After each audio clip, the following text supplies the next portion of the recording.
can you see this person's perspective, Right. but can you see beyond this barrier that is in front of you right now? And we do get to that place of gratitude and actually appreciation. Now, it takes us refusing to stay in a victim mindset in order to do that. Hi. Hi there. How are you? Good. We're not going to be in a victim mindset. It's so funny. I started the show off and I had to play the theme a couple of times because it wasn't connecting across all the portals. We're on YouTube. We're on LinkedIn. We're on Facebook, on the Book of Face. On the Book of Face. Oh, the Holy Grail. Social media. We are here. I'm Devon. I'm Teri. How are you today? I'm good. And I've had conversations all week that deal with the N word, the one that comes up this time of year. People have to deal with families and things like that. The N word I'm talking about is narcissism, not just a buzzword. Sometimes when we use a word really often, it becomes the thing. It's the catch-all phrase for anything that's wrong in the world. And narcissism's a big word right now. The narcissist is a big word. But I also think we have a world that is just now learning what that is. Yes. We have a world that's just learning what that is. And we have a world that is trigger happy. And so everyone can be a narcissist. Like, there are true people who are narcissists, and then there are people who are wounded with narcissistic characteristics. And then there are people who just take a shit ton of selfies and post them on social media. They're all narcissists. Like, it's not, but there are definitely signs to look for when you are entering or exiting a relationship, or you find yourself knee deep in a relationship. Whether it's with an intimate partner, whether it is with a work authority figure or coworker, whether it is with a family member at the holidays or a family member that you don't spend the holidays with. Another part of that is that we are saturated with our social media. We're saturated with so many people that can actually appear to be narcissists from a narcissistic personality, but not necessarily the toxic trait characteristics. So like if you're watching somebody who's considered an influencer, someone might say, well, they're just a narcissist. Well, I mean, everybody is called a narcissist these days. So it's, we need to unpack that a little bit to see what the red flags are that are sustainable red flags. And let's talk about the red flags within the people in the relationship, the us's of the world who are not the narcissists, but we seem to attract them, and why that is, and why somehow it's so hard to let them go. I want to talk first about the opening phase, the love bombing, when you're getting involved with somebody and it happens fast, it happens furiously, and all of a sudden, everything you mentioned, they love to do. And all of a sudden, your perfect person has arrived in your life. We're just alike. It's because they are standing in your light beam and they are reflecting back to you all that you are. And you look pretty damn good. So, of course, you are smitten with this person. And also, let's be real, relationships, we talk love a lot. Relationships are dopamine. They're chemistry in the brain.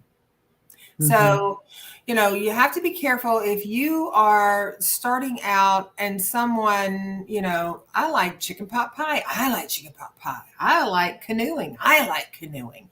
I like whatever, running 23-mile marathons. I love running marathons.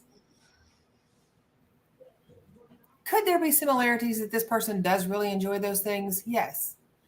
But ask questions. When was the last marathon you ran? Where do you like to kayak or canoe at? Do you have a kayak? Yeah. Girl, I went on one of those dating sites, one of those horse lovers websites. I said, go where people do what you like to do. Right. And I met 3 guys on there and started having conversations. None of them had horses. None of them ever been on a horse. They just wanted to ride. They wanted to find out about riding, and then find out the girls that like to ride, and they just liked cowgirls. That has nothing to do with anything of anything. I almost slipped and said something else, but anyway, um, they were not in there for the right reasons. They just weren't. Okay, let's take a look here. Elizabeth is with us. Good morning. Good morning, Elizabeth. Hey, Corinne. And there's my Janie. There's my Janie from upstate New York, and Candy from across the pond. Candy. There's Michelle. Say, ooh, this world likes its buzzwords. And it does. This world does like its buzzwords. There's Angie. How are you? And there is Candy from Humphreys County. See, we got both our Candies in here today. Ooh, all the gang has shown up. Yay. That kind of felt like a romper room episode for me there just a minute ago. Like I needed a little mirror that went like, hi, Candy. Hi, Candy. Hi, Corinne. Hi, Elizabeth.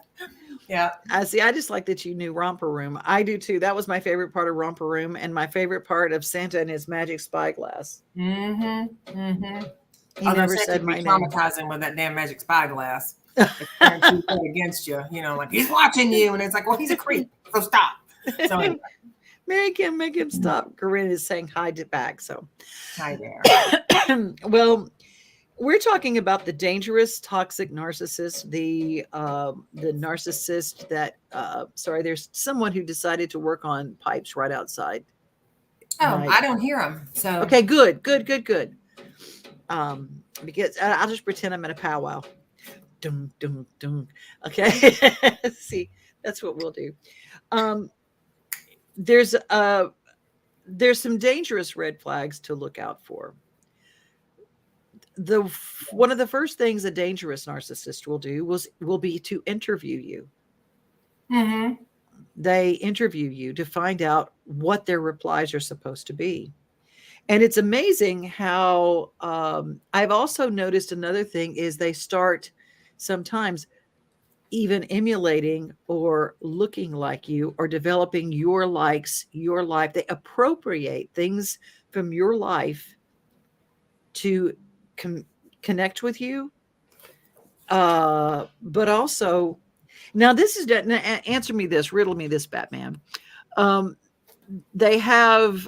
heard many of the experts talk about them. They appropriate looks, attitudes, hobbies, things that are yours because they don't have things on their own. Some do. Others are convinced or enjoy converting you over to theirs. Mm-hmm. Because the converting you to theirs starts a stronger isolation. Because if you're not doing things with your friends that you typically do with your friends, but now you're doing things with their friends or with them, then you're being isolated a tinge more. Now, and people that have abandonment issues also can appear to be narcissistic when and they may be on some level, but that's probably a trauma narcissism response rather than like a self-preservation, rather mm-hmm. than I'll get you my little pretty kind of thing, mm-hmm. One of the things that I have noticed when I spot, it's so weird because now I can spot it when a friend is jumping into a narcissist situation. I see the red flags now because I've done so much study on this subject. How do you warn them? How do you tell them? Because this is not something, people don't like to hear this. Well, no. And a lot of times people who want to be loved, love coupling up with people who want to love. Mm-hmm. And in the beginning of a relationship, people who are unwell, whether it's by attachment style, whether it's by borderline personality, whether it's by bipolar, whether it's by trauma response, whether it's by narcissism, they don't necessarily know that you don't know when you're getting into this what you're getting. So, mm-hmm. And chemistry is a big thing. We meet people, we fall in like with them. The next thing you know, there's engagements and people are getting married and you've known each other a month, or if you're lucky, 6 months, And it can, not that rushing that fast is a bad thing. I mean, many of our grandparents did that, right? But we lived in a different time then. Right. Now in this time, there is this this floating device that's out there Yeah. that has us feeling like if you're not good enough, you have to be good enough on every front. Because if you're not, they'll find somebody else. Well, I got news for you, sister. Right. Even if you are good enough on every front, they'll still find somebody else. And there's a great song, if you guys know the artist Lauren Massetti. If you can leave me, then you don't love me. And it's a powerful song. I really love that song because if they can leave you, they do not love you. If they can find somebody else that quickly, if they, or if they left someone to find you so quickly, be wary of that. Pay attention to that. And be wary of when you are entering a relationship with someone, if all they do is talk shit about their former partner, that is something to really pay attention to. I don't care if their former partner was the Texas Chainsaw Massacre, October humor there, or if they were the kindest person in the world and the person that is talking trash is terribly wounded or a narcissist. If you love someone, you don't devolve their reputation. And a lot of unwell people will do that. And they do that in an attempt to become this is kind of a gross word, but pitied. They become a victim. It becomes not their fault. And if you link up with someone and you are of that, oh, I'm an empath. I feel everybody's pain. And they start throwing those gaslit shards at you, they will burn you alive. Yeah. If you bring in and you entertain the victim within them, you love that victim, the more they will portray that victim. And if they start portraying the victim right up front, it's like red sky at morning, sailor's warning. Be careful, because that is a telltale sign they set themselves up as victims. Oh, by the way, we've not heard from James in a long time. James Napier is with us. Hey, James. And James just lost a sweet fur baby of his. And so our love goes out to him. Elizabeth, that's exactly what I did. Engaged and married quickly as I thought I was getting too old. I was 26. If we'd taken it slow, never would have gone through with it. Yeah. And sometimes we can take it slow and we still go through with it, because there's a part of when people couple together. I said to somebody the other day, when you couple with someone and you love them, regardless of the turbulence that presents itself through the relationship, you always find the north. You always find the center. That's the cycle, right? Somehow, no matter how funky it gets, you find your center of the road again. But what you lose sight of over a period of time is that it's not the actual center of the road. You've migrated over to the center of their road. And now you're just there. And you're trying to navigate the best you can, the healthiest you can. And sometimes if you're in that dynamic, with someone who, isn't necessarily concerned with healthy, you're at that point, I don't want to say a pawn, but you're at that point, you're along for the ride. You forget who you are, then you forget you've forgotten. Oh, you forget you've forgotten. I think that's, y'all, I expect my friends to speak up and tell me what they think. That's Candy, Humphreys County Candy. And, that's a healthy view right there. I expect my friends to speak up and tell me what they think.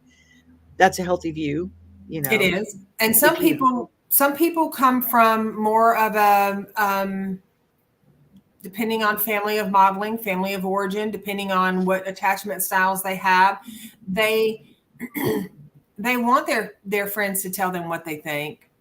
But if it's not really what they want to hear, then that's problem, because their love, their like, their infatuation, their desire to be loved, they've met someone who says all the right things.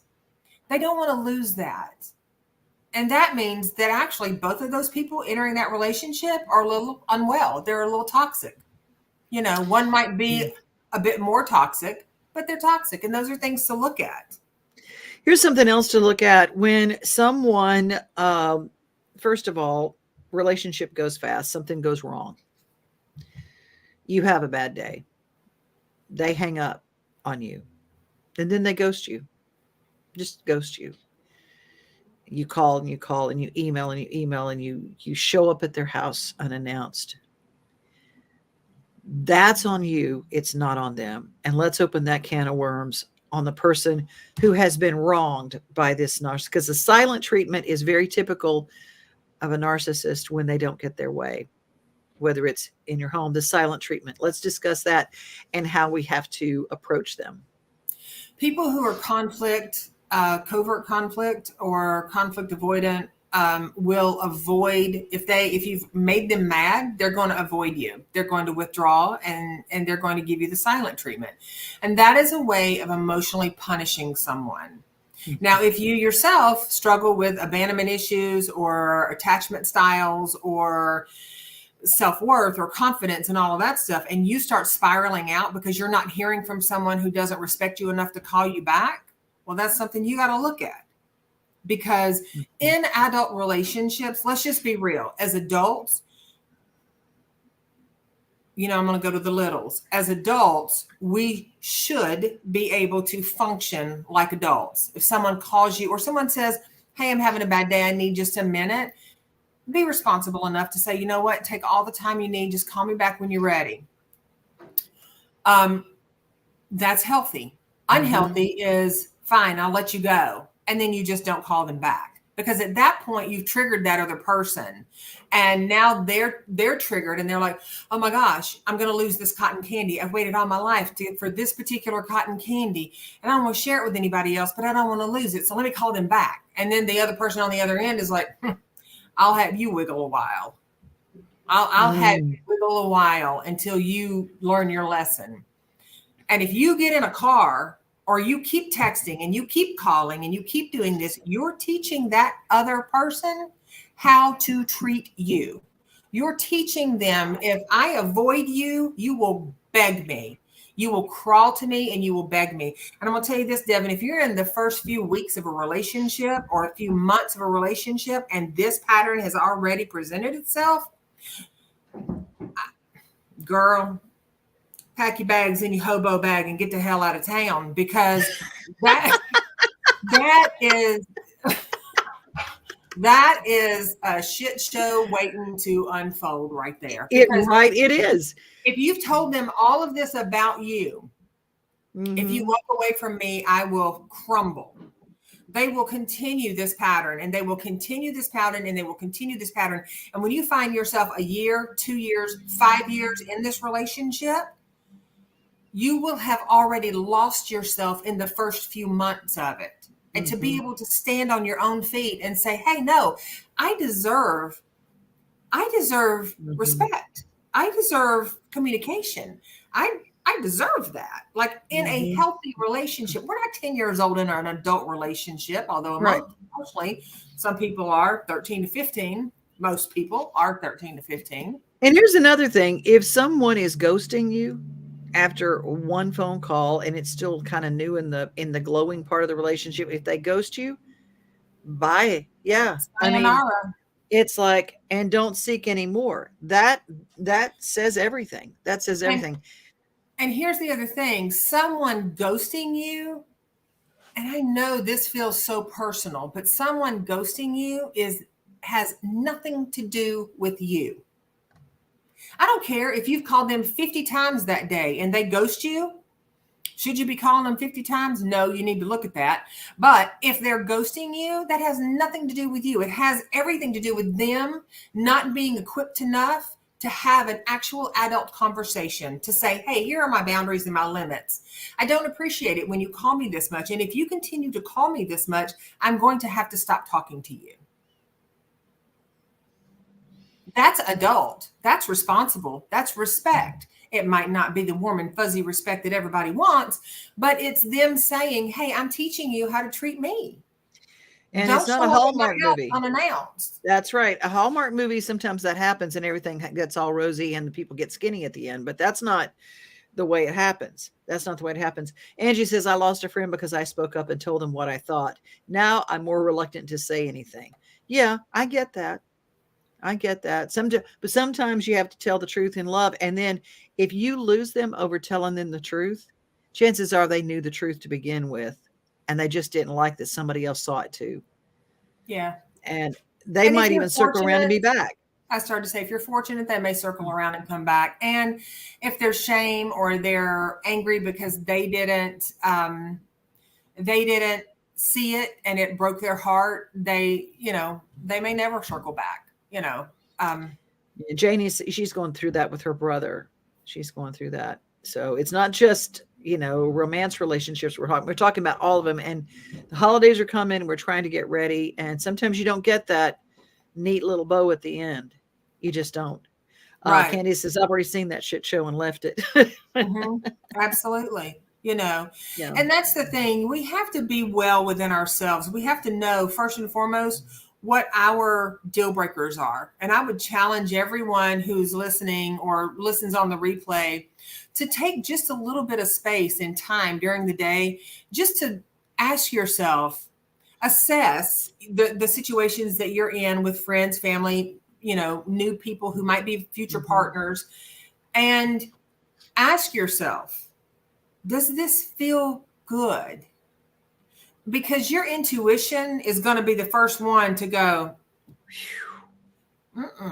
no, this does not feel good. What is missing in this? What's missing in this? You're going to probably feel yourself say, they're just so cute and they're so funny and they're so this and they're so that. And yeah, maybe they are.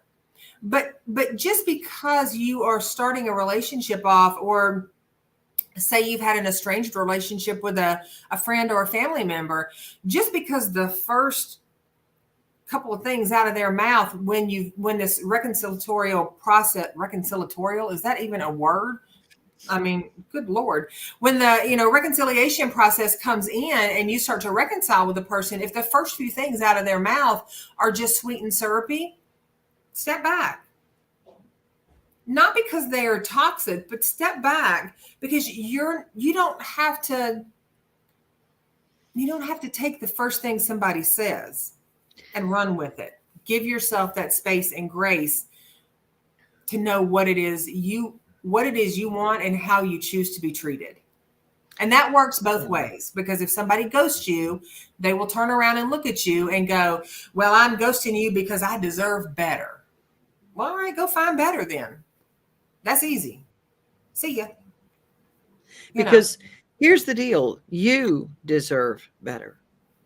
And until you learn that you have value and what your value is, we keep training those people to treat us however they want to treat us, to fill their emotional emptiness. Well, even the unwell people deserve someone that fits them. Yeah. I mean, if you're a conflict-driven person, you need a conflict-driven person. You need a conflict-driven person. You're not going to partner up with a conflict-driven person because you want someone to take care of you, and you want to avoid them until you want something, and then you want them again, and then you want to avoid them, and that's the pattern.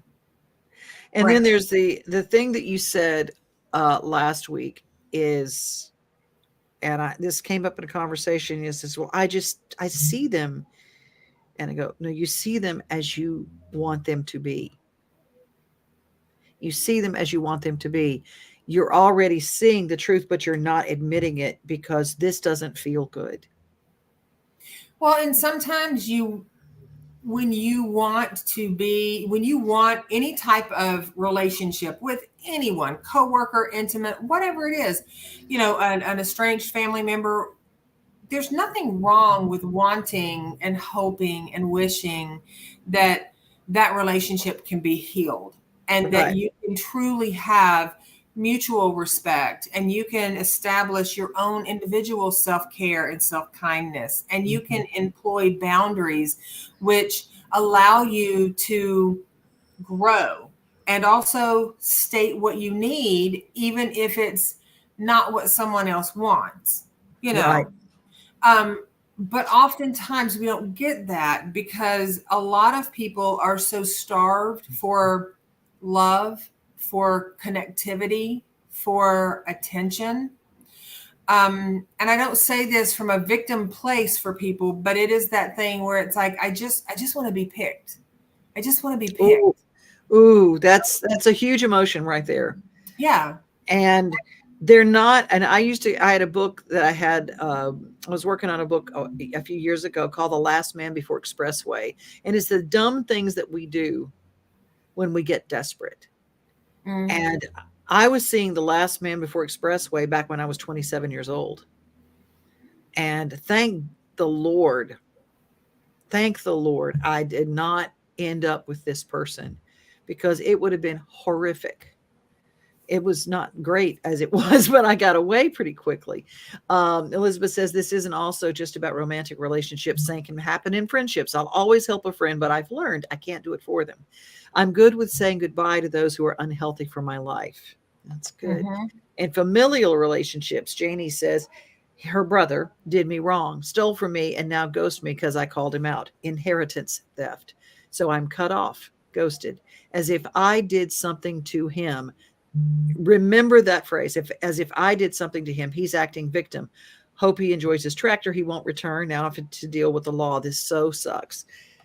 I hear this inheritance theft consistently over and over and over again. And that is a very strange thing. And even if there's a will, if there's somebody in your life, in your family, that decides they're just going to not take that and just run roughshod over it, I deserve it, it will be mine, Mm-hmm. Yeah. And that's a hard one. And that, that there's so many legalities in that it is not fun or easy to navigate. And it's certainly, in a world where I'm skeptical to use the word fair, it's not fair for people to do that. Mm-mm. But some people are,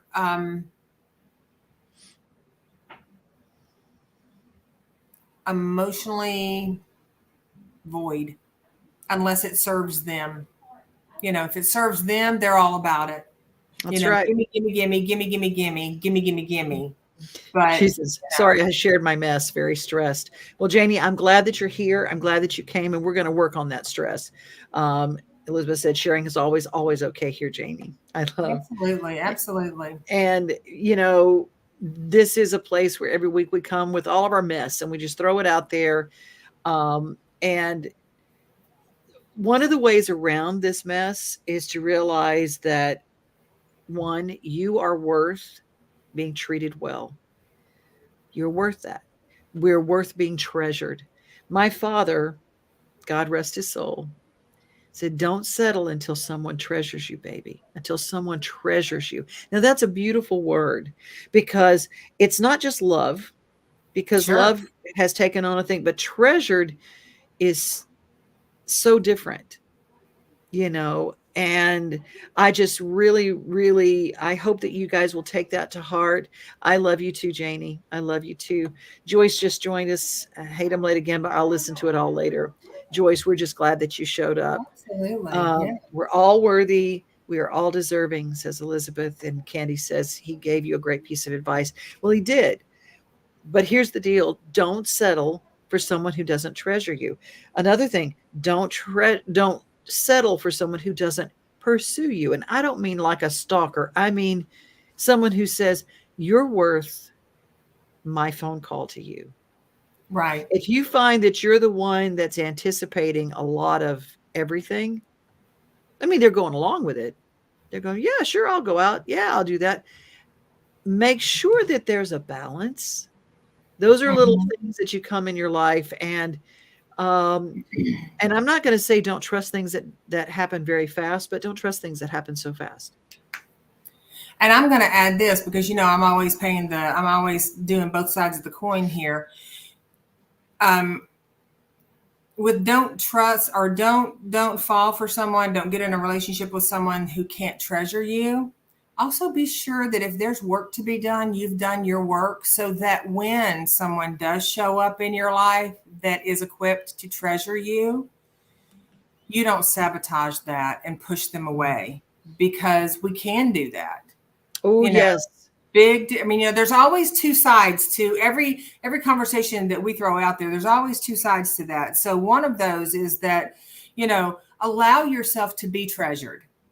Don't say, I want to be treasured. And then when somebody shows up, because God will put that person on your path. And when they show up, you know that you're ready to receive them, because if you're not, they'll show up to treasure you. And you'll see it as they want too much from me. And I'm not talking about treasure you like, you know, I'm going to stick to you like glue and agree with everything you say. And I'm never going to counter anything you say. I tell people all the time, if you got somebody like that in your life, and I know, you know, we hear people all the time say, well, that's my ride or die. They believe they're with me no matter what. And I'm like, well, if you have somebody that's with you no matter what, even when you're wrong and they don't tell you that, you don't have a ride or die. You have an enabler. Like, you don't have a ride or die.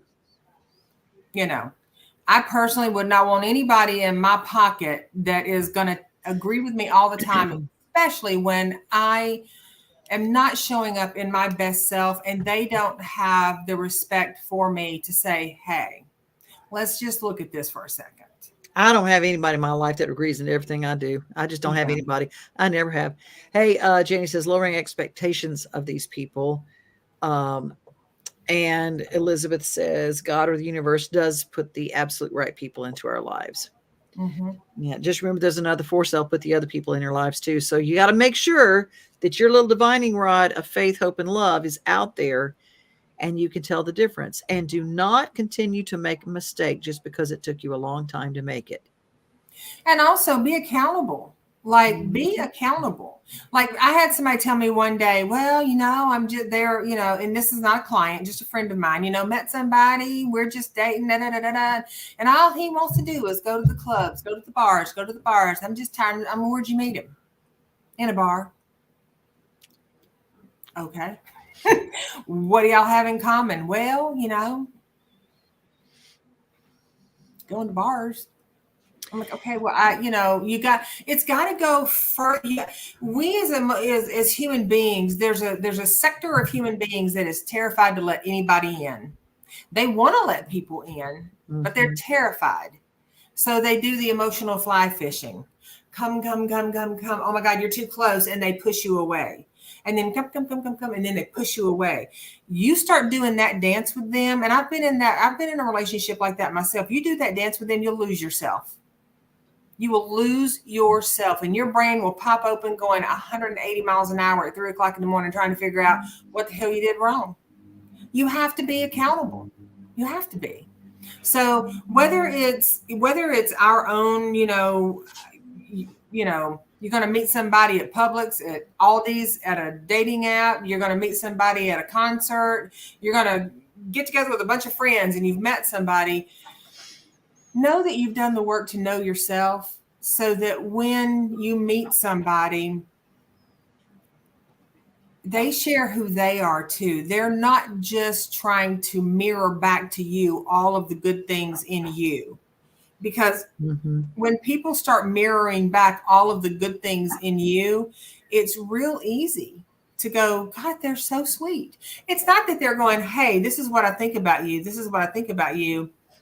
They're just, if you're a kind person and they're mirroring back kindness, if you're you do philanthropy and they suddenly tell you all, watch, listen. There's a great saying out there that says, watch how someone treats a server at a restaurant. Oh, that's a really good one. Watch what someone says about their former partner. Watch what people say about family members they don't particularly jive with. Listen, it's natural to go, ooh, they on my last nerve every once in a while, or wow, that wasn't very good service. Whole different ball game than it's that person's an idiot and they're stupid and they cause all my problems and because when you look up with somebody like that, I don't care if it's 1 week into the relationship or 9 years into the relationship, when you link up with somebody like that, you better be sitting back and taking accountability for what your role in that is, because we've agreed to it to some degree. And pay attention to their friends. Take a look at their friends. Do they if you're allowed to meet them? Yes, that's if you're not allowed to meet that's their my friends, next thing. Yeah. Yeah, if you're not allowed to meet their friends, hang out with their friends. I'm not saying take ownership of their friends, but if you're not allowed to meet their friends, hang out from time to time and exchange, cordial words when you see them, and they run into their friends if they're not around. Yeah, if they isolate you from those friends, I can guarantee you that when the show hits the road, you will be the one that they will be talking about. Yep. You will be the problem. You just have to learn that you being that for them doesn't matter. Elizabeth says, if I agree with someone all the time, it's because I've decided it's no longer worth my time to explain why I disagree. I love that. I'll call my spirit tribe crew if need be. They'll do the same for me. And she says, Lordy, I drag my friends out to meet everyone. Yeah. And here's another point. Candy says, or if they have them. If you've got an isolated person who says, I really don't have anybody but you. Ooh, you better watch that. Just watch that. Jennifer says, yep. Or I don't have any friends because I don't trust people. Well, if they're looking at you and you're a people, then odds are they're probably not going to trust you at some point, and you're going to be you're going to be the brunt of the problem. Jenny says, run. That's true. Those people, and you go, you're the only person that's ever understood me. You're the only person. It's you and me against the world. Ooh, those are really, really scare things. Kenny says, oh, that's a good one, Teri. And the other, another part of that is, absolutely being in that space where, first and foremost, we're accountable for ourselves. Our heart is going to run in one direction like a horse has been smacked on the tail. It's going to take off, right? And the head, our brain, is going to try to grovel with all of the stuff that we're trying to make sense of. But when dopamine is infused in the system, the heart is probably 9 out of 10 times, 9.5 out of 10 times going to win. But at some point, your heart rate slows down a little bit. And when it slows down, don't start trying to force what was happening to happen. If they lose interest in you, don't chase them. If they are ghosting you, let them float away. You don't need anyone in your life who cannot respect you enough to act like an adult, whether you are just in a relationship, whether you are knee deep in a relationship, or whether you are leaving a relationship. How someone shows up speaks volumes about their character. And I know this is a hot topic, but the word closure comes to mind. The people who say, I demand closure, and you're going to tell me to my face. Okay, well, why? I mean, exactly. What you want them to tell you to your face? Right. And here's the thing. Why do you have to look to them to closure? Empower yourself to create your own closure. If they're not calling you back, that's some closure right there. If they have lied to you, or they have ghosted you, or they are being childish because they didn't get their way in a certain situation or scenario, why do you need them? What makes you think that they're going to be adult enough to give you closure? They're not. You going back and begging for closure and trying to get closure is going to do nothing but let them know they still have their hooks in you. So if you need closure, do some self-reflection and figure out what that is that you need. because you should never really need closure from somebody else. Somebody that has mistreated you does not deserve the right to give you closure, because their closure don't mean shit. You need to decide what your closure is, and then you figure that out and you do it that way. I know you don't see my soapbox here, but it's here right underneath my feet right now. That's like a mic drop moment. I'm going, ooh, I got chill bumps and I got hot all at the same time. Go, yes, yes, yes, preach. I love this from Jennifer. My husband is the sweetest man most of the time, and he doesn't have very many friends, but he's just socially awkward. And you know what, Jennifer? That's you know what, Jennifer? There are people who don't have a lot of friends, but they have a good heart. You know, they have a good heart, and those people are not the people those are not the people that we're talking about being, unwell. Those are not the people. And that's the problem, is that everybody gets looped into this. And it's like, well, if they don't have friends, they're toxic. Not necessarily. Maybe they really are an introvert, and they're just like, I'm good with you, and that's okay. You know. Elizabeth has been there. I've straight up told a couple of folks in my life that I'm not willing to discuss any reason why I walked away, just not worth the time and energy, not letting them suck me in again. I love that. And of course, several people, including Janie, saying my guy is that way too. So, and best guys in the world, I mean, you can have your relationship can be with someone that doesn't necessarily go out and socialize. They're just a quiet, gentle soul, and they enjoy spending time with you. And it's healthy. And here's the thing. You got somebody like that in your life. They enjoy spending time with you. You enjoy spending time with them. And your stomach's not always in knots because you feel like you've done something wrong. You got yourself a good egg. But if your stomach is always in knots because you feel like you've done something wrong, that's something to look at.